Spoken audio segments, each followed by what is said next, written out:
Bem-vindos à nossa primeira aula do curso de Estatística voltada para concursos.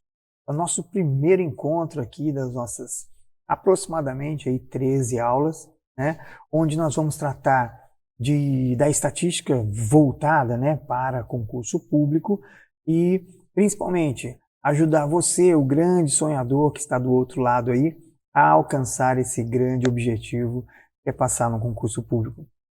Professor Edu aqui junto com você para que a gente possa trilhar, né, esse caminho que vai ser difícil, vai ser árduo, mas nós vamos chegar lá. No dia da prova, você com a sua camiseta, essa vaga é minha, se vira com a sua, com aquela garra, com aquela determinação.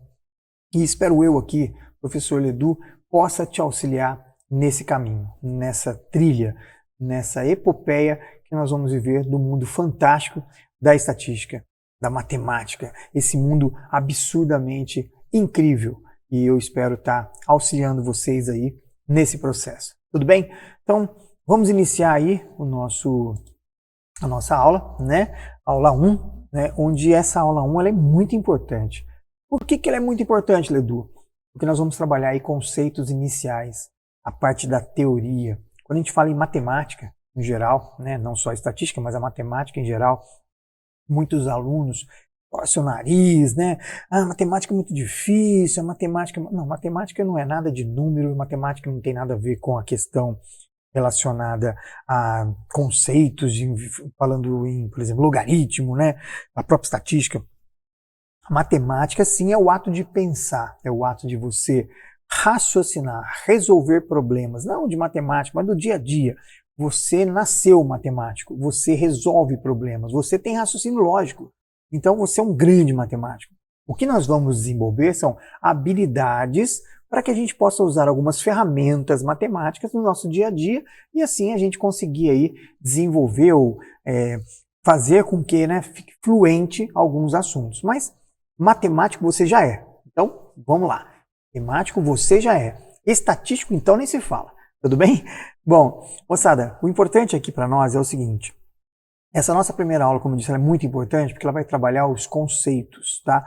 A parte teórica é um pouco assim, às vezes, né, enfadonho, a gente quer fazer cálculo, quer fazer conta, mas se a gente não souber bem a parte teórica, a gente perde algumas questões, às vezes bobeira. A matemática é fácil ou é difícil? Eu sempre digo, ela é fácil para quem sabe, mas sabe conceito, né? Se eu pergunto para você uma situação muito simples, tipo, qual é o valor do ângulo congruente a 30 graus? Você fala, nossa, essa pergunta é difícil, se você não sabe a palavra teórica, ou seja, o conceito de congruência. Se você sabe que congruência significa a mesma medida, então nós podemos afirmar que um ângulo que é congruente a 30 graus se responde 30 graus e pronto. Tudo bem? Então, nessa parte da estatística, eu preciso que vocês tenham muita atenção para essa nossa primeira aula, que é a parte dos conceitos, tá? Sempre anote, sempre marque aí, lembre-se, vai ser disponibilizado para vocês aí o PDF, né, das aulas. Você vai ter exercício para ser resolvido aí, né, com gabarito comentado. Anote tudo, marque tudo. Tenha muito essa parte teórica bem fundamentada aí no seu dia a dia. Tudo bem? Então vamos começar aí conceituando estatística. O que é estatística, né? Estatística, ou essa ciência chamada ciência estatística. Ele é um conjunto de técnicas e métodos que você utiliza, com pesquisa, envolvendo um planejamento de um experimento que você vai realizar, a fim de que você colete informações, colete dados, né? Faça uma inferência, a gente vai ver que depois a gente vai fazer algumas estimativas, cálculos, para que a gente possa analisar e essa informação ser disseminada, né, para um próximo, para um outrem aí, tudo bem? Lá no passado, a estatística ela começou a ser necessária, né, através de governo. O governo precisava de dados, então ele precisava fazer uma coleta e construir aí algumas tabelas para que ele pudesse se organizar. Na sequência evoluiu-se um pouco mais, esses dados começaram a ser representados aí, né, para alguns aspectos, ou seja, ele informou através de gráficos, né, coleta através de uma tabela, ou seja, eu evoluí para coletar, né, essas informações. Lá por volta do século XIX, o desenvolvimento do cálculo da probabilidade e algumas metodologias matemáticas auxiliaram, ou seja, melhoraram, deixaram vamos dizer assim, a estatística mais desenvolvida, né? Assim, técnicas e aperfeiçoamentos foram feitos aí nesse período. Então, estatística é uma área da matemática muito bacana. Se você posteriormente quiser se aprofundar ainda mais, né, inclusive uma área de trabalho, de mercado de trabalho aí, fantástico, tá? Eu aconselho a você, depois desse curso que vai sair daqui já perfeitamente conhecedor de todos os conteúdos estatísticos, mas se quiser aprofundar um pouco mais, é uma grande área da matemática para que você tenha aí um bom desempenho, beleza? Então vamos lá, chega de falar disso e vamos com os nossos conceitos iniciais. Quem são os nossos conceitos iniciais? Primeira informação na estatística, nós vamos falar sobre dado, tá? Então dados e variáveis, já já a gente vai começar a separar isso. O que são dados? Então dados são fatos e números que você coleta, analisa e sintetiza, de forma que você vai preparar isso para uma apresentação e para uma interpretação posterior, tá? Quando você pega esses dados e coleta todas essas informações numa forma junta, ou seja, coloca junto essas informações, todos esses dados, a gente diz e nomina isso como sendo um conjunto de informações ou um conjunto de dados, tá? Exemplo, se nós pegarmos aí, eu sou da área, né, de finanças também, então eu vou trazer alguns exemplos sempre na área da minha de trabalho aí, né? Um conjunto de dados referente a 3 fundos de investimento, fundos mútuos, tá? Então temos aí algumas informações, alguns dados coletados. Nessa tabela a gente vai ver depois nome do fundo, tipo do fundo, valor do ativo, rendimento médio, quociente de despesa, classificação pela empresa Morningstar. Isso são o que a gente vai chamar de variáveis, né? American, Fidelity, USA, DE, IE, 24.9, isso 3 estrelas, isso são informações, isso são dados, tá? Então dados são fatos e números que você coleta a respeito de alguma coisa para que a gente possa fazer uma análise, beleza? Então, com relação aos dados, importante, todos os dados, na hora que a gente vai coletar, ele requer uma escala que a gente chama de escala de medição. Ela pode ser nominal, ordinal, pode ser intervalar, ou ela pode ser uma razão ou quociente, tá? Então, na hora de coletar os meus dados, eu preciso primeiro classificar isso dentro de algumas escalas, né? E essas escalas nós vamos agora disseminar cada uma delas separadamente. Vamos começar a falar um pouquinho da escala de medição relacionada à escala nominal. Como o próprio nome diz, nominal vem de nome, então nós vamos rotular, vamos pegar esses dados e vamos dar um nome para ele, tá? Vamos identificá-lo como algum atributo. Ô, Ledu, peraí, como é que funciona isso? Vamos pegar um exemplo seguinte, ó. Nós temos aí naquela tabelinha anterior um tipo de fundo. O que é tipo de fundo? Observe que eu coloquei ali nome para ele. DE, IE, FI. Apesar de, num primeiro momento, você não, por exemplo, você não é da área de finanças, você pode falar assim, eu não sei o que significa DE, IE. Tudo bem, nós não sabemos, mas nós sabemos que isso é um rótulo para um determinado fundo, para uma categoria. Então, se eu disser para você, o fundo é DE, é diferente do fundo IE, que é diferente do FI. Então, você rotulou, você nominou nós vamos chamar de variável daqui a pouco, tá? Então, toda vez que você tem uma escala de medição nominal, a gente está querendo classificar, ou seja, rotular essa escala de medição através de um atributo, de um nome ou de um rótulo, beleza? A nossa segunda escala aí, que é a escala ordinal, ela já vai fazer o seguinte, ó, ela vai pegar os dados que exibem a propriedade nominal, ou seja, aquela escala que você nominou, só que como a palavra ordinal vem de ordem, né, você vai estar fazendo uma classificação, você vai estar colocando isso em ordem de forma significativa para você. Então, voltando lá no nosso exemplo, uma classificação dos fundos pela Morningstar. Edu, o que é Morningstar? Morningstar é uma empresa, né, que analisa e dá nota, classifica os tipos de fundos lá, ações, assim por diante, né? E aí ela classifica por uma ordem de estrela, 1 estrela, 2 estrelas, 0 estrelas, 5 estrelas.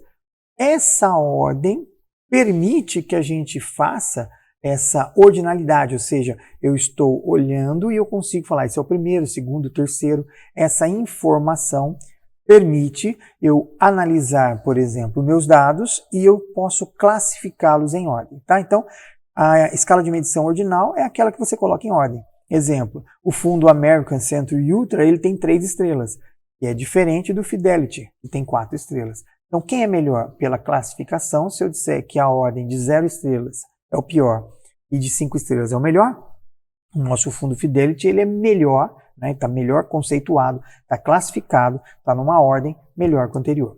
Tudo bem? Dando sequência aí, nós temos então agora a questão da classificação da escala de medida por intervalo, ou seja, chamada intervalar. Os dados exibem as propriedades dos dados nominais. Tudo bem? Então, as propriedades que eu tenho lá do dado nominal vai ser exibido, só que na forma de intervalo, expresso sempre por uma unidade de medida que é fixa. Tá? Esses dados são sempre numéricos. Então, vamos dar um exemplo aqui. Nós temos aí 3 estudantes, eles têm uma pontuação no exame lá de 0 a 1000. E um teve 620, o outro 550 e o outro 470. Nós podemos classificar ele ou ordenar em termos do melhor para o pior desempenho, né? Ou do pior para o melhor desempenho.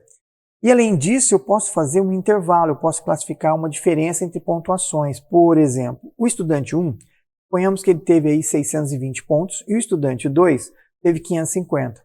Então eu consigo fazer dentro desse intervalo de 620 para 550 um intervalo de 70 pontos, onde um teve uma melhor colocação, uma melhor pontuação, né? Teve um intervalo aí de pontos a mais que o outro. Então, essa escala de medição intervalar nada mais do que você trabalhar essa ideia em termos de um intervalo mesmo, dentro de uma ordem, mas dentro de uma região, para que você possa fazer comparações. Tudo bem? Sequencialmente, nós vamos então agora para razão ou quociente. Razão ou quociente vem da ideia de divisão, tá? Os dados que você utilizou aí, ele tem todas as propriedades dos dados intervalares, então, dado que a gente já trabalhou nominalmente, colocamos de forma ordinal, trabalhamos a parte do intervalo e agora eu posso fazer uma relação, uma razão, uma divisão entre valores de 2 dados significativos. Por exemplo, o que usa muito isso, altura, distância, peso, tempo, eles usam como medição a escala de razão, né? Nós temos aí um automóvel, como exemplo, esse automóvel, se eu falar para ele assim, olha, ele custa 0, custa nada. Então, a ideia para nossa, em termos de razão, significa assim, ó, ele é grátis. Não custa nada, então ele é grátis. Porém, se eu tenho um automóvel, eu vou comparar esse automóvel com um segundo, onde um custa 30 e o outro custa 15 mil, por exemplo, nós podemos dizer que a razão de um para outro é um automóvel de 30 mil e o outro automóvel de 15 mil, existe uma relação de uma razão de dobro, né? 30 dividido por 15 é 2 sobre 1, ou seja, um é o dobro do outro. Então eu consigo fazer essa medição através da escala razão. Fechado? Tudo bem até aqui? Então agora, nós falamos um pouquinho sobre os dados, né? Ou seja, classificamos, orientamos e definimos o que é um dado, vamos definir o que é uma variável, tá? Variável é uma característica dos elementos que nos interessam. Característica por quê? Nós vamos olhar para aquela característica e vamos tentar verificar nela se existe alguma coisa que me interessa. Essas características elas podem ser classificadas da seguinte maneira. Elas podem ser qualitativa ou atributo. O que significa essa característica que é qualitativa ou um atributo para uma variável? Você vai dizer que a gente não consegue medir, por exemplo. Né? Eu vou olhar para uma característica e vou dizer que eu não consigo fazer uma medição dele. Já já eu vou dar alguns exemplos, mas por enquanto eu vou jogar no ar. Então, qualitativo, um atributo que você dá, são características de uma população. O que é população, Ledu? Calma aí, já vou definir para você. População não é ideia só de gente. População é objeto do estudo que a gente está fazendo, tá? Mas são características de uma população que não pode ser medida. E nós chamamos ela de nominal ou ordinal.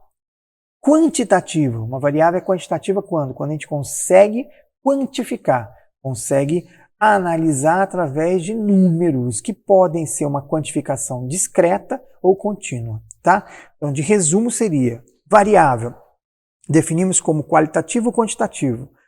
Qualitativa é uma qualidade, é um atributo que pode ser classificado como nominal ou como ordinal.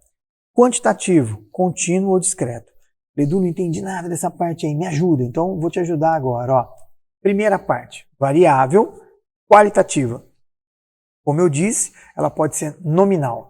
Quando que uma variável é qualitativa? Nominal. Vamos dar exemplo aí de sexo, cor dos olhos. Veja bem, nominal é quando você utiliza símbolos ou números para representar determinado tipo de dado, mostrando assim para que categoria ou grupo ele pertence. Sexo, por exemplo, sexo feminino, masculino, né? Cor dos olhos azul, castanho, escuro, castanho claro.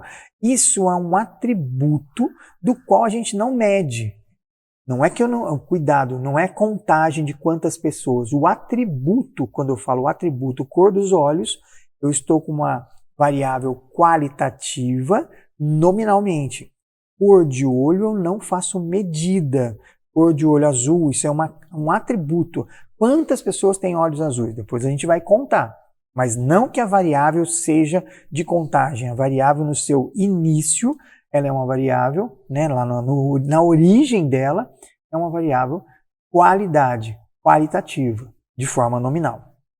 Quando eu falo de ordinal, é quando eu consigo, ou então por postos, né, uma outra forma de falar da qualidade relacionada à da variável qualitativa ordinal, é quando você pode fazer uma classificação e ela vai dividida em categorias onde eu tenho graus convencionados. Como é que é assim? Eu vou estar fazendo uma ordem, maior que, menor que, igual a, primeiro, segundo, terceiro. Tá? Então, por exemplo, quando eu falo classe social, é uma variável qualitativa, porque é um atributo. Grau de instrução, uma variável qualitativa, também um atributo. Só que por que ele não é nominal? Porque eu consigo colocar numa ordem. Grau de instrução, ensino primário, ensino secundário, ensino superior, pós-graduação, PhD. Isso tem ordem. A criança não nasce já PhD, né? A não ser um ou outro aí que fora da curva, mas a gente tem que passar por todo aquele processo ordinal. A gente tem que ir lá para o ensino fundamental, depois vai para o ensino fundamental 2, vai para o ensino médio, né? Aí vai para a faculdade, aquela coisa toda. Então, a variável tem uma qualidade, porque eu não conto essa variável, tá? Eu não vou de novo dizer, eu consigo contar quantas pessoas. Não, aí já é uma outra coisa. A variável grau de instrução, ou classe social A, B, C, D ou E, eu não conto. Então, como eu não consigo fazer uma contagem com ele, não consigo medir, ele é qualitativo. Qualitativo nominal e qualitativo ordinal. Tá bom? Ficou bem clara essa ideia da variável qualitativa? Quando eu falo da variável agora quantitativa, é uma característica onde eu consigo fazer quantificação, ou seja, eu consigo medir. Elas podem ser discretas ou elas podem ser contínuas, tá? Quando que uma variável quantitativa ela é discreta? É aquelas que você tem valores inteiros num conjunto de informações. Por exemplo, quando eu falo número de veículos que passam, o número de veículos que passa não passa 1,1 veículos ou 1,4 veículos, passa 1, 2, 0, 5, certo? Então, os meus números são números de conjuntos inteiros. Quantos estudantes tem numa sala de aula? Tem 7, tem 30, tem 49, tem 57. São números inteiros. As variáveis contínuas já são aquelas que podem assumir um valor dentro de um intervalo.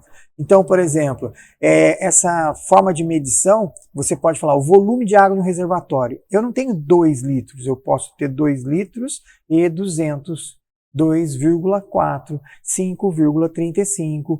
O peso de um pacote, ele tem 800 gramas, 900 gramas, né? 1,2 kg. Então, como eu tenho uma variável que pode ter o que a gente chama de decimal, né? O vírgula, então, é uma variável quantitativa, porque eu faço quantificação, mas ela é contínua.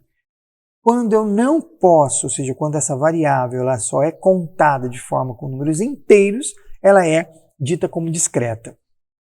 Parece ser um pouco, assim, até muito óbvio demais, muito fácil, mas isso dá bastante dificuldade, às vezes, para os alunos conseguirem fazer essa análise aí de classificação mesmo, das variáveis, tá? Então daqui a pouco a gente vai trabalhar essa ideia da seguinte maneira. Por exemplo, cor dos olhos, ela é uma variável qualitativa. A gente pode só falar qualitativa, tudo bem, mas se ele quiser que a gente faça uma sequência, né, ela pode ser qualitativa nominal ou ordinal. Bom, Cor dos olhos eu não coloco em ordem. Eu não vou falar assim, ó, primeiro olho azul, depois olho verde. Por quê? Não tem nada que diga isso. Então, ela é só uma qualidade nominal. Então, eu qualifico essa cor dos olhos com uma variável qualitativa somente, ou eu ponho qualitativa nominal, tá? É muito raro pedir essa qualitativa nominal, qualitativa ordinal. Normalmente a gente fala qualidade e ponto. Então, variável qualitativa e acabou, tá? Quando eu falo aí no índice de liquidez das indústrias, liquidez é a forma onde a empresa pode aí né, a questão de virar dinheiro, né? Quanto que ela vale de mercado e tal. Eu não vou dizer que a empresa vale 1 milhão. Ela pode valer 1 milhão. Sim, mas ela pode valer 1 milhão e 1. Ah, mas 1 milhão e 1 real ainda é inteiro. Mas 1 milhão, 1 real e 10 centavos, pronto, entrou a vírgula. Entrou a vírgula, então eu estou quantificando, porém, ela é uma quantificação que a gente fala como quantificação contínua, tá? Então ela vai ser quantitativa contínua. Produção de café no Brasil. Ah, como é que eu produzo café no Brasil? Eu produzo através da quantidade de sacas, né? Então você pode falar assim, ah, 1 saca, 2 sacas, não, mas eu posso produzir o café por tonelada. E quando eu falo em tonelada, ele não vem só 1 tonelada, pode ter 1 tonelada, 400 não sei o que, 200 não sei o que, ou seja, eu vou trabalhando tonelada, quilograma e grama, miligrama. Então quando eu entrei com as vírgulas da vida, ela é uma quantificação, ela é uma variável quantitativa contínua. Número de defeitos em aparelho de TV.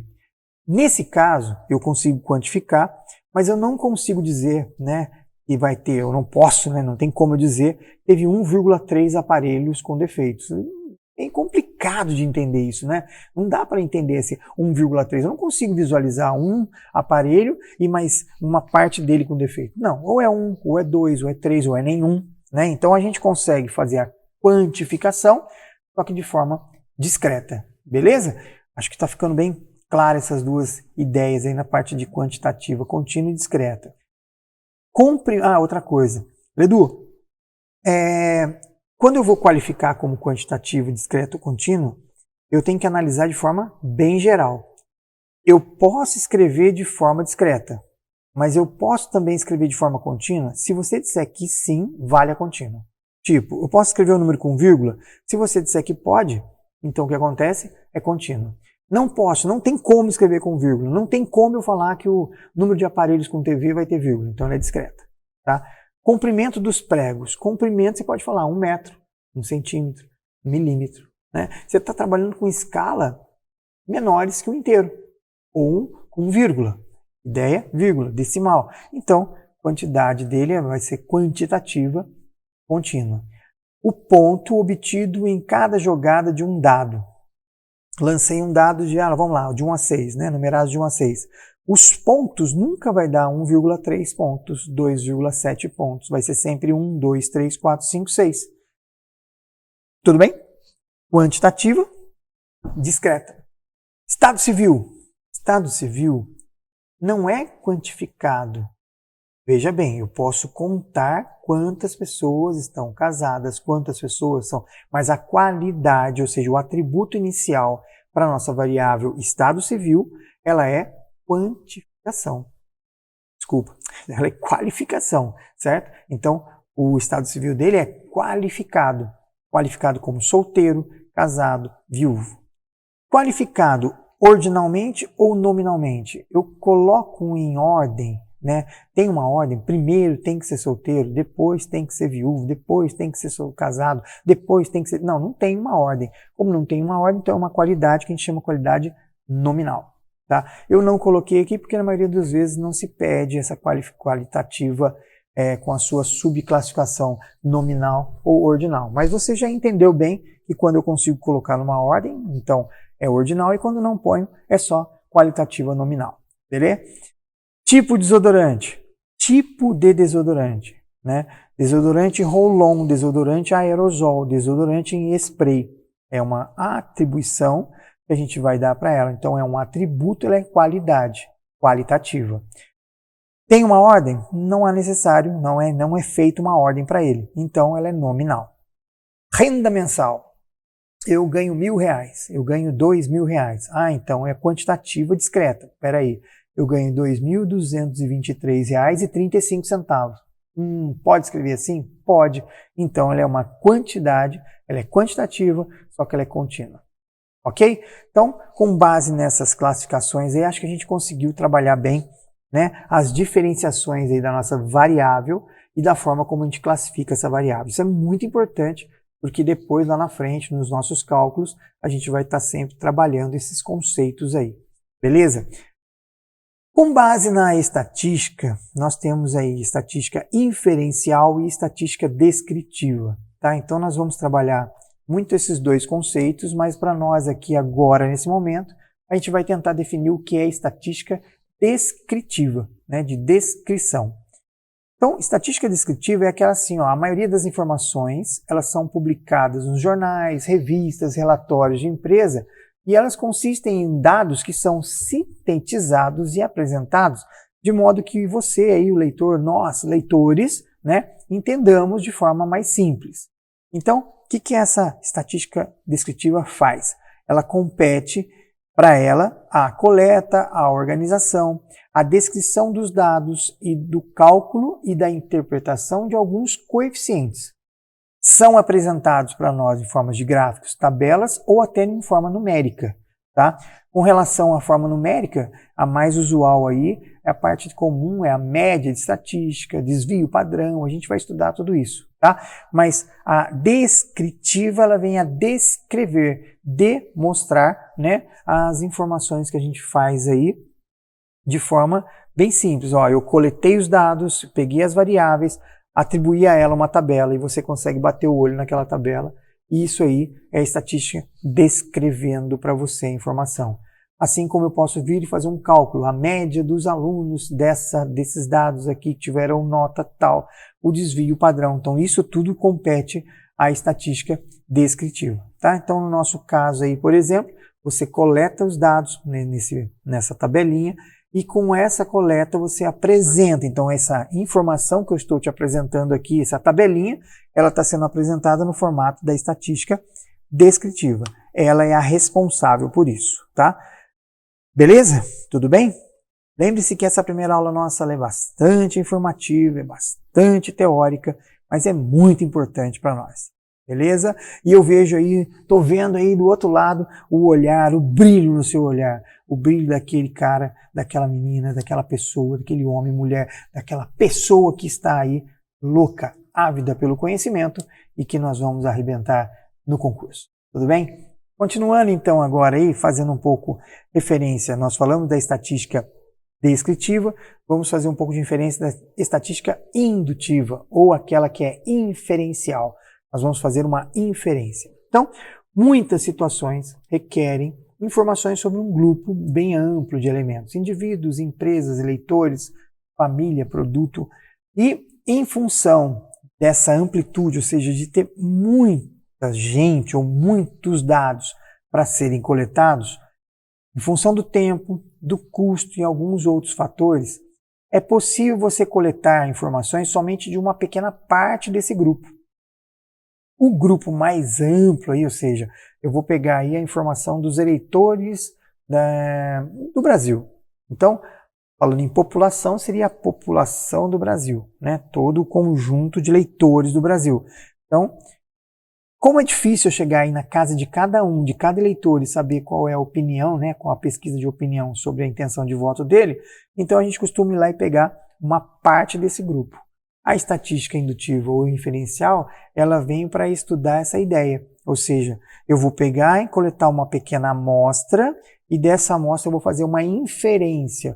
Eu vou tentar mostrar que o grande grupo, a grande população, pensaria com aquela pequena amostra. Tipo, eu vou fazer uma... E aí quando a gente fala em população aí, né, a gente tem que pensar assim, população não é pessoas, eu posso estar fazendo uma análise, por exemplo, de um produto. Um produto, e aí esse produto é a população.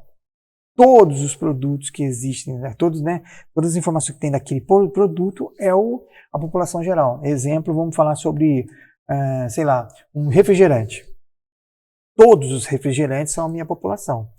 Eu vou fazer uma pequena coleta de informação. Então, eu vou pegar uma amostra dos tipos de refrigerantes. certo? Então, coletar todos os refrigerantes me custa muito dinheiro e tempo.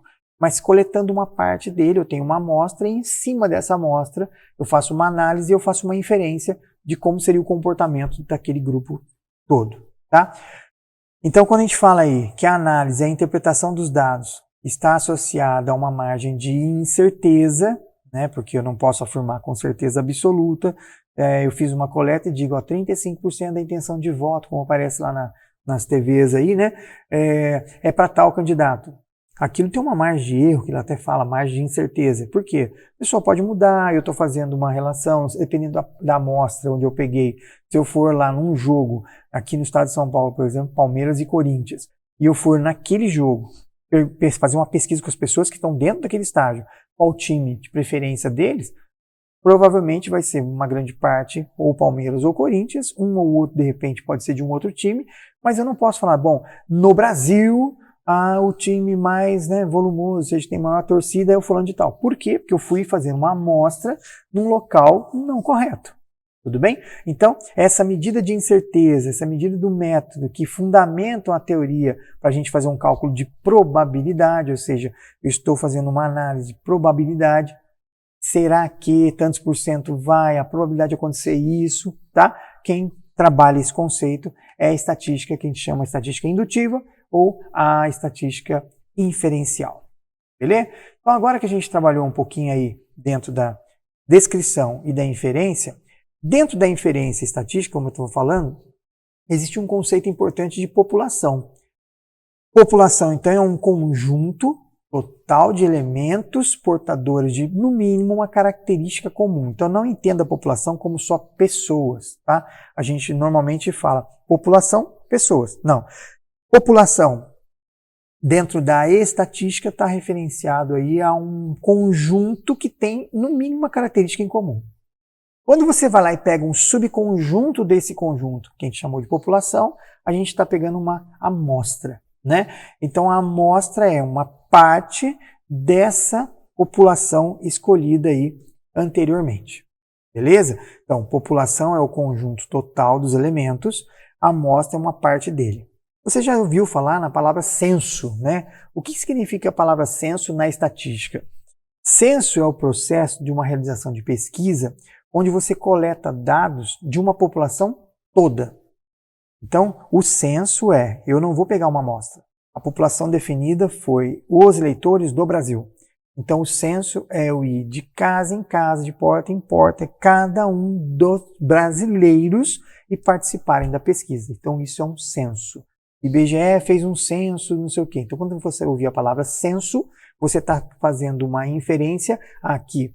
A coleta de dados foi de toda a população anteriormente escolhida para a pesquisa. Tá? Então, eu vou coletar informação sobre refrigerantes. Eu vou coletar um censo. Eu vou fazer uma pesquisa em cada um dos refrigerantes. Beleza?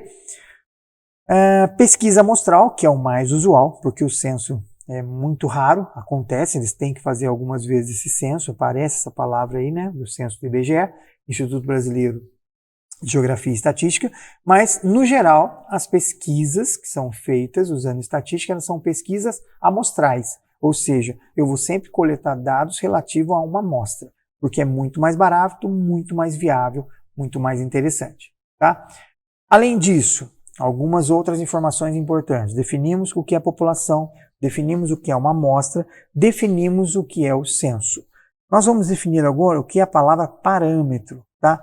Então, parâmetros são valores singulares, simples, que exigem na população e que servem para que eu possa caracterizar. Então, ela vai existir lá na população, né, alguma característica, e com essa caracterização eu consigo gerar uma análise paramétrica, ou seja, eu faço um parâmetro. Então, para definir um parâmetro, nós devemos examinar a população, certo? E aí eu tenho lá assim, os alunos, por exemplo, do curso de estatística do professor Ledu têm, em média, 1,79 metros de estatura. Para eu chegar a esse parâmetro, para eu fazer essa análise, então eu peguei a característica, no caso aí, a altura, né? Eu fiz uma análise da altura de toda essa população, e aí eu consigo agora, fazendo esse singularização, ou seja, essa parametrização, eu consigo estabelecer uma relação. Então, essa ideia de que ele tem em média 1,79 é porque eu medi todo mundo e na média aconteceu isso. Tá? Então, o parâmetro nada mais é do que essa informação. Né? Estimativa, a palavra estimativa vai da ideia de que você pega um valor aproximado desse tal parâmetro. Né? E ele é calculado com o uso da amostra. Então, o parâmetro ele pega como referência toda a população. A estimativa é aquilo que eu pego de uma amostra para dizer, estou estimando que alguma coisa vai acontecer, estimando um valor médio, estimando sempre em cima do nosso parâmetro original. Tá? Atributo é quando você diz que os dados estatísticos eles apresentam uma característica. Essa característica é qualitativa, né, como a gente já viu lá, a análise da variável qualitativa, e o levantamento de estudo para ele é designado genericamente como uma estatística de atributo. Cor dos olhos, por exemplo, é um atributo. Tá? Quando a gente agora, com base nessas informações, nós temos uma população, temos uma amostra, sabemos que é censo, parâmetro, sabemos que é atributo, sabemos que é estimativa, então agora a gente vai trabalhar o que seria o método estatístico para a realização de uma pesquisa. Tá? Então primeiro vamos definir o que é a palavra método. Toda vez que a gente está trabalhando com um conceito novo, é importante que a gente faça uma definição dessa parte conceitual, principalmente dos termos e das palavras. Então, método é um meio eficaz para se atingir uma determinada meta. Então, método científico. O que significa método científico? É aquele método onde você vai usar uma investigação de forma racional ou o estudo de uma natureza, né, da forma como acontece, que vai ser com o objetivo de avaliar um conhecimento empírico. Tá? Nós temos dois tipos de métodos científicos. É aquele método que a gente faz experimentalmente ou aquele método que a gente usa estatístico. Então vamos pensar aí nos métodos científicos, o que é o método experimental. Experimental consiste naquele método em que você mantém todas as causas constantes, menos uma. Tá? Que vai sofrer aí uma variação para que eu possa observar aí os seus efeitos. Exemplo, o estudo da química, o estudo da física. Então eu tenho variáveis, né? Tem algumas coisas que acontecem, e o método experimental eu vou travando algumas coisas e uma delas eu deixo variar. Então, por experimento, eu vou verificando o que está acontecendo. Então isso é um método chamado método experimental. O método estatístico, diante da impossibilidade de você manter as causas, né, constantes, porque nas nossas ciências aí, sociais não dá para eu manter a causa constante, nós vamos admitir então que todas as causas que estão ali, todas as variáveis que estão ali, elas podem variar. Registrando essas variações e procurando determinar o resultado final, a influência que cada uma delas tem. Então esse método estatístico eu não controlo a situação. Eu vou fazer uma pesquisa sobre a opinião das pessoas com referência ao produto, vamos colocar assim, né, vamos colocar pó, né, aquele sabão em pó. Tá, beleza. Sabão em pó. Não coloquei marca. Vou fazer uma variação. Eu não posso ir lá e falar assim, quero ver quem gosta de sabão em pó, Omo, Tixan, não sei o quê.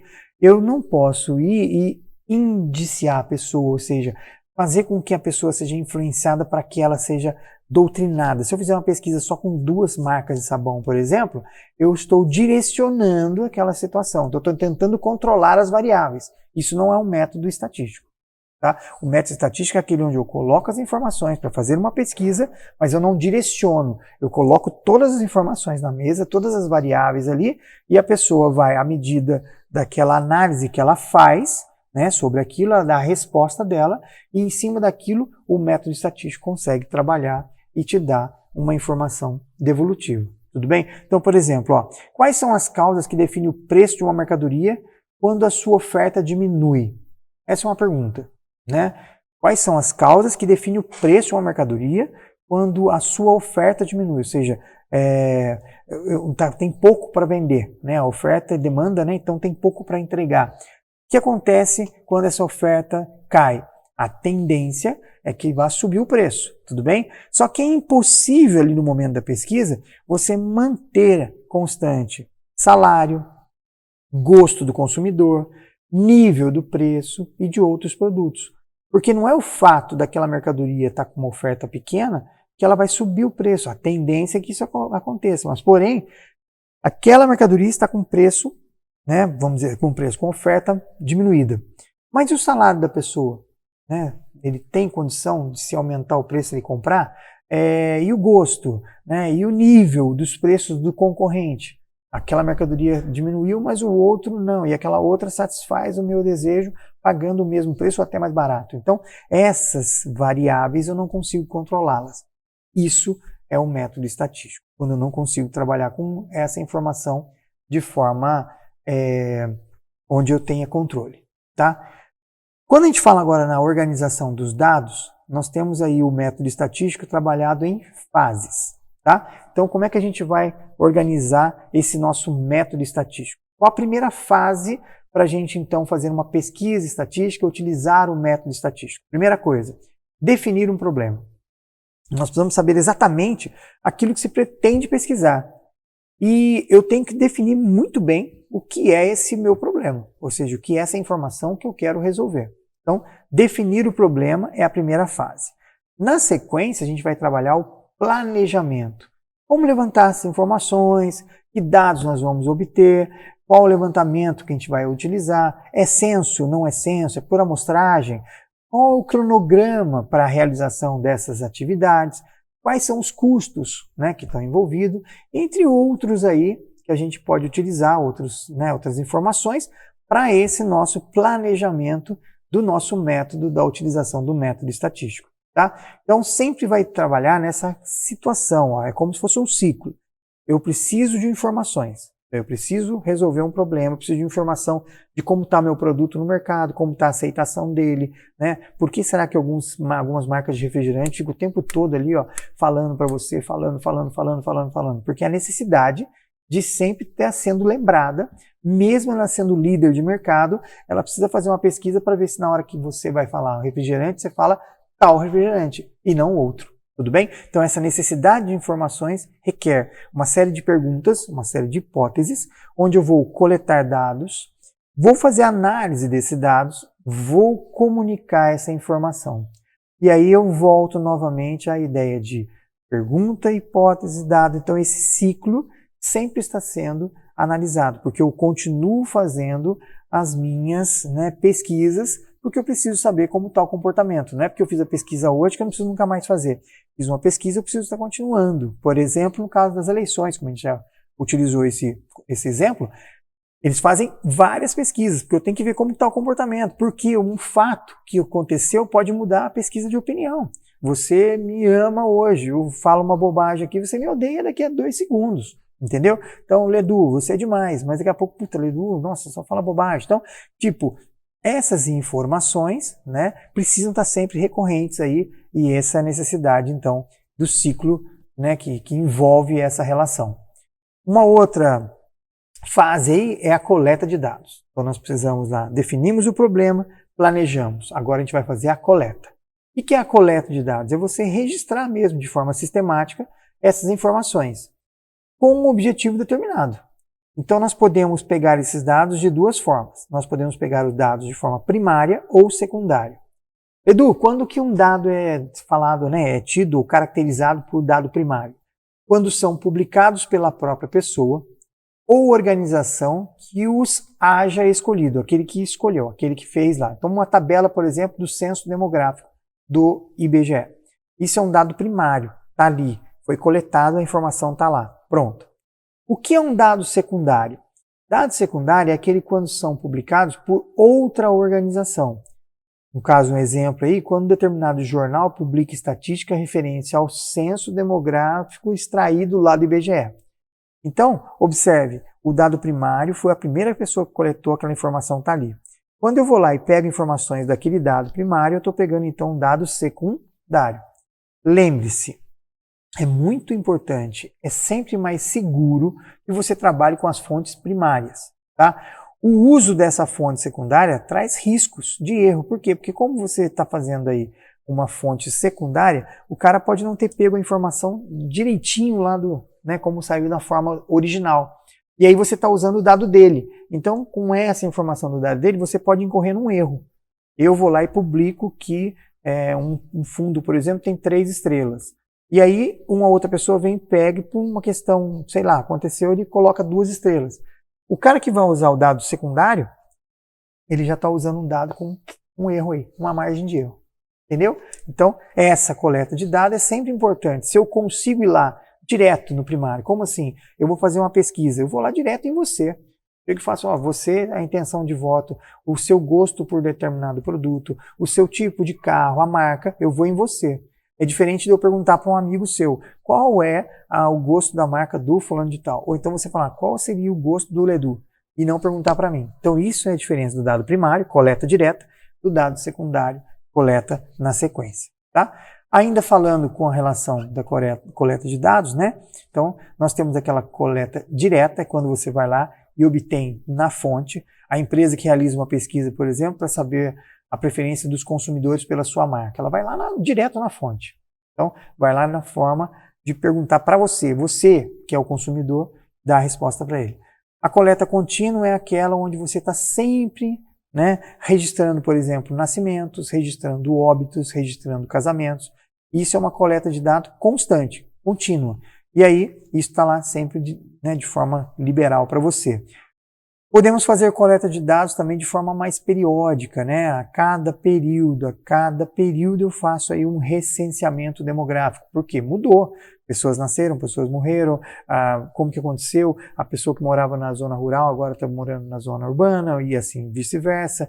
As indústrias, a indústria está nessa região, ela migrou. Então eu tenho que estar sempre fazendo uma coleta periódica para que eu possa estar aí tendo dados informados de forma legal. Pode ser ocasional, por exemplo, quero fazer uma pesquisa no caso aí da dengue, né, casos de dengue. Isso é uma ocasião, a gente não precisa fazer isso o tempo todo, ou então uma determinada doença, um determinado produto, faço de uma forma ocasional. Tá? E tem aquela também que é feita de forma indireta, aí é aquela que eu vou fazer por deduções a partir dos elementos que eu consigo da forma direta, por analogia, por avaliação ou por indícios e proporcionalidades. Tá? Então, a coleta direta, eu fui na fonte. A indireta, eu faço deduções, faço uma análise, eu faço uma avaliação. Eu vou por analogia. Eu fui e consultei você e você disse que vai votar no fulano de tal. Você faz parte daquela amostra. Por uma analogia, eu posso dizer, de uma forma indireta, eu posso fazer uma proporcionalidade, uma inferência sobre aquela coleta. Tudo bem? E aí, nós vamos chegando aí ao finalzinho da nossa aula, né, a parte contextual aí. Eu trouxe para vocês aqui a parte de arredondamento dos cálculos, que a gente ainda não fez nenhum cálculo, mas é importante e na estatística ela segue uma regra, tá? Existe uma portaria 36, que foi redigida, né, no dia 6/7 de 65, do Instituto Nacional de Pesos e Medidas, que diz o seguinte, você tem uma informação. Como que eu faço o arredondamento desses dados? Tá? Então não é de forma aleatória, tem aí uma regra para isso. Tá? Se o primeiro algarismo, após aquele que fomos arredondar, for de 0 a 4, conservamos o algarismo a ser arredondado e desprezamos os seguintes. Então, por exemplo, o meu dado tem 7,34856 e eu quero arredondar para décimos. Então eu quero uma casa apenas depois da vírgula. Então, nós vamos olhar 7,3. Quem é o próximo? O próximo número de 0 a 4 eu ignoro. Fica ali o 7,3. Tudo bem? Se, por exemplo, for de 6 a 9, então de 0 a 4, nós desprezamos. De 6 a 9, nós vamos fazer o quê? Nós vamos aumentar, nós vamos arredondar para uma unidade a mais. Então, por exemplo, 1,2736. Quero arredondar para décimos, então 1,2, certo? Só que o próximo número é 7. 6789, nós vamos aumentar um algarismo. Então o que a gente vai fazer? Nós vamos passar para o próximo, vira 1,3. E o restante a gente despreza. Então 1,2734 é aproximadamente 1,3. Perfeito? Edu, mas e quando é o caso de ser 5? Porque você falou 0, 1, 2, 3 e 4, falou do 6, 7, 8 e 9 e não falou do 5. No caso do 5, ele é um pouquinho trabalhoso aí para a gente, nós temos que analisar de duas formas. Então vamos lá. Se o primeiro algarismo, após aquele que a gente for arredondar, for 5, seguido apenas de zeros, nós conservamos o algarismo se ele for par, ou aumentamos uma unidade se ele for ímpar. Tá? Então, ó, 6.25000. Nós vamos arredondar para décimo. Então, ó, o próximo algarismo depois do 2 é o 5.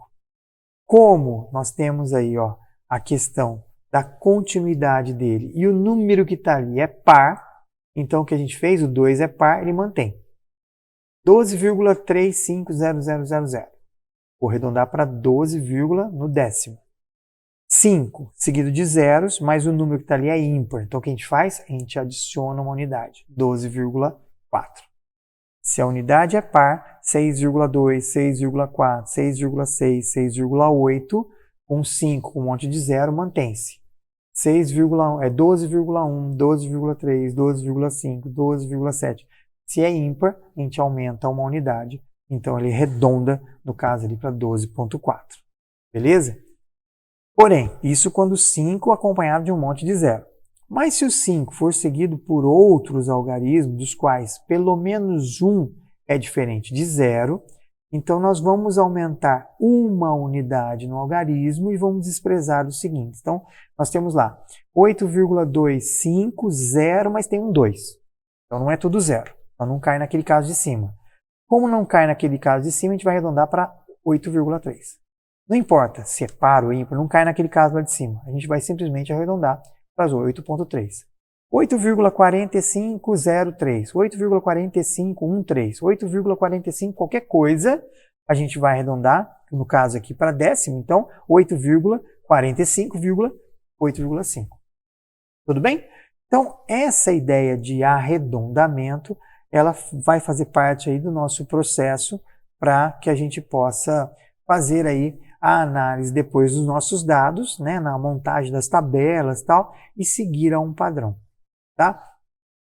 Como informação final aí, nós temos então, quando você arredonda uma série de parcelas e a soma ficar alterada, nós devemos fazer um novo arredondamento, por falta ou por excesso. Quando nós estamos coletando aí informações, a ideia é que a gente tenha 100%. Tá? Então, por exemplo, eu coletei uma informação em que 2 pessoas têm 15 anos, 3 pessoas têm 16 anos. Quantas pessoas eu fiz a pesquisa? Fiz a pesquisa com 5 pessoas. Então, o meu total percentual tem que valer a esses 5, né, essas 5 pessoas. Então, tem que ser 100%. Então, quando a gente está fazendo aí uma análise, eu vou fazendo meus arredondamentos. Seguimos aquela regrinha lá, do ímpar, né, de 0 a 4, de 6 a 9, do 5 com 0, do 5 sem o 0. Seguimos todas as regras. Então, um exemplo nós temos aí, ó. 17,4 mais 18,4 mais 12,3 mais 27,9 mais 22,2, somei e deu 100. Perfeito. Deu 100, tá ótimo. Mas, aí eu vou arredondar. Então, agora eu não quero mais que fique com vírgula, eu quero inteiro. Então, seguindo aquelas regrinhas, né, lá anteriormente, o 17,4, 0 a 4 e mantém 17. 18,4, 0 a 4, mantém 18. 12,3, mantém o 12. 29,7. Opa, dá de 6 a 9, aumenta, então 30. 22,2. Observe que quando eu somar esses valores, o 17 com 18, com o 12, com o 30 com o 22, deu 99%. Por quê? Veja bem, na nossa amostragem ali, nós alteramos, né, muitos deles para baixo. 17,4 para baixo, 18,4 para baixo, 12,3 para baixo, 22,2 para baixo.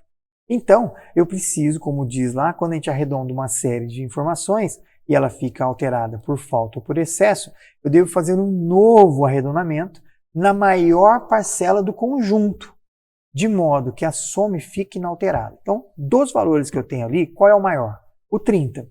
Então, 29,7 virou 30. Eu arredondei para 30 e ele é o maior valor. Está faltando, então eu vou lá e arredondo ele de novo. Eu faço uma alteração e passo ele para 31. Então isso é uma regra, está nessa portaria do Instituto Nacional de Pesos e Medidas, e é assim que tem que ser feito. Ah, Ledulfa, você criou? Não, não fui eu que criei, foi criado lá em 1965. Então nós seguimos esse padrão, tá? Então fica aqui esse conteúdo a título de curiosidade e também de informação para efeito de cálculos, tá? Então se no problema ele pede para que a gente utilize o sistema de arredondamento em função dessa portaria, nós temos que seguir essa método. Se não tivermos com essa portaria e for só no cálculo simples, nós seguimos aquele arredondamento que a gente já conhece. De 0 até o 0, 1, 2, 3 e o 4, a gente mantém aquele número que a gente quer depois da vírgula, e 5, 6, 7, 8 e 9 a gente soma uma unidade. Então essa técnica que a gente utiliza no nosso dia a dia, ela é válida para todos os cálculos. Quando se fala em estatística e estamos usando a norma, o normativo e a regra, temos que seguir essa regrinha aqui. Beleza? Tudo bem?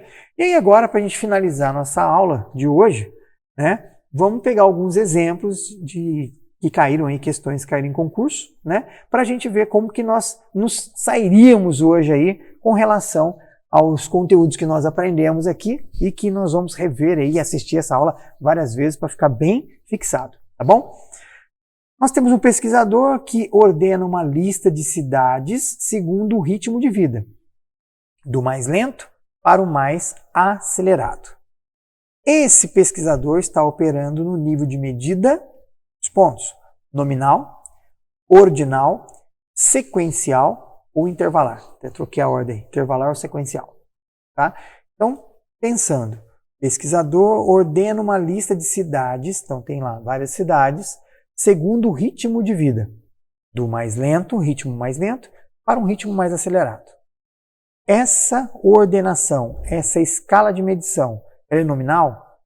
Ela é ordinal? Ela é intervalar? Ou ela é sequencial? Tempo. Como você pode pausar o vídeo, eu vou deixar esse tempo para você, ou seja, você pausa. Como aqui nós temos aí que ser dinâmicos, então eu já vou te dar a resposta. Estou fazendo uma ordem numa lista. Então nós estamos falando aí da escala de medida ordinal. Coloquei uma ordem do mais lento para o mais acelerado. Beleza? Tranquilo? Se você acertou, ótimo. Se você não acertou, é hora de parar aqui, voltar lá atrás e rever a parte teórica. Tá vendo a importância de a gente ter bem definido aí todo o conjunto teórico? Beleza? Próxima questão aí, que envolve uma relação também entre variáveis aí, né? Uma questão de relacionamento, razão. Vamos pensar nisso, ó. Uma pesquisa sobre 50 sabores de sorvete, então uma pesquisa sobre os 50 sabores de sorvete produzido por uma sorveteria, para verificar a qualidade desses sorvetes vendidos, foram testados 10 sabores. Nessa pesquisa, que porcentagem da população representa a amostra pesquisada? Então, primeiro vamos pensar o seguinte. A sorveteria produz 50 sabores. Então, qual é a população? 50. Tudo bem? 50 o quê? Sabores de sorvetes. Então, a população está falando de sabores de sorvete e nesse caso aqui nós vamos pegar aí os 50 sabores como nossa população. Vamos testar uma parte dele. Vamos testar 10 sabores. Então, nós estamos pegando uma amostra. Qual a razão entre o que nós estamos trabalhando da amostra sobre a população? Nós estamos fazendo uma escala de medição. Ó. Quando ele pergunta, nessa pesquisa, que porcentagem da população representa essa amostra pesquisada, então nós vamos pegar aqui a população 50, vamos pegar a nossa amostra de 10 e vamos usar a escala de razão ou quociente. Opa, o percentual da amostra sobre população vai ser o quê? 10, que é a minha amostra, sobre o total. E quando eu multiplicar isso por 100, eu tenho aí o percentual. Então, 10 dividido por 50 é 1/5, que é 0,2, vezes 100 para percentual, isso representa 20%. Escala de medida que a gente usou aqui, a escala de razão. Beleza? Então, também é uma questãozinha aí que não é complexa, mas a gente tem que ter em mente aí do que se trata. Eu poderia fazer esse mesmo questionamento, ou seja, esse mesmo enunciado, perguntando qual é a escala de medida utilizada, né? Você pode trabalhar uma série de conceitos com uma única questão aí Tudo bem? Tranquilo? Próximo, nós temos um quadro de cadastro de funcionários de uma microempresa. Identifique as variáveis qualitativas e as variáveis quantitativas nesse nosso caso aí. O que nós temos aí? Então, nós temos uma tabela. Em cada uma das colunas, lá no início, nós temos um nome, né? Temos um nome, temos sexo, temos salário, temos grau de escolaridade, número de filhos e tempo de serviço. Com relação a essa primeira nossa linha aí, né? Que é a parte dos conceitos aí estão as nossas variáveis.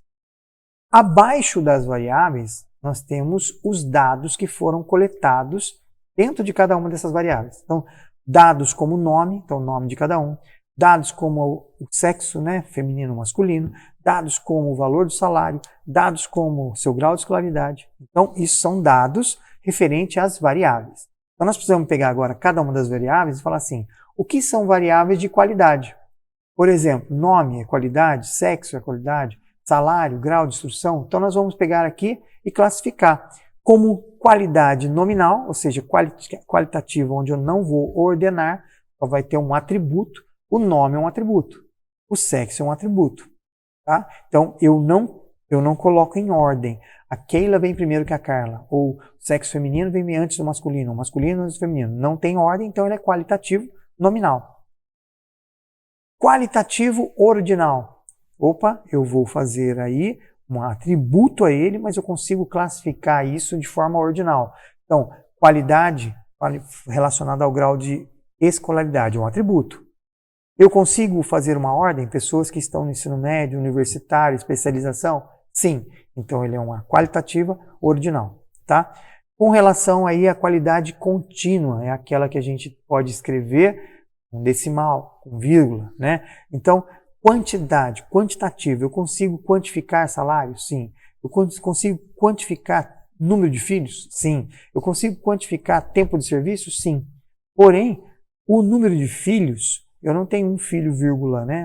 2, vírgula, eu tenho números inteiros. Mas o tempo de serviço pode ser 2 anos e 3 meses, 3,5 anos, 3 anos e meio. O salário, apesar de estar escrito aqui como 1.350, 1.000, 2.500, eles podem ser atribuídos com 1.350 e 12 centavos. Pode estar escrito aqui de forma arredondada, utilizando aquelas técnicas lá de arredondamento. Então, a variável é quantitativa contínua, porque eu posso escrever o salário com vírgula. Então, cuidado com a pegadinha. Né? Eu posso escrever o tempo de serviço com vírgula. Então, ele é quantitativo e é contínuo. O número de filhos eu já não posso escrever com vírgula, então ele é classificado como uma quantitativa discreta. Beleza? Então é o seguinte, pessoal, nós vamos encerrando por hoje aqui essa nossa primeira aula. Tá? Foi muito bom aí estar esse tempo com vocês.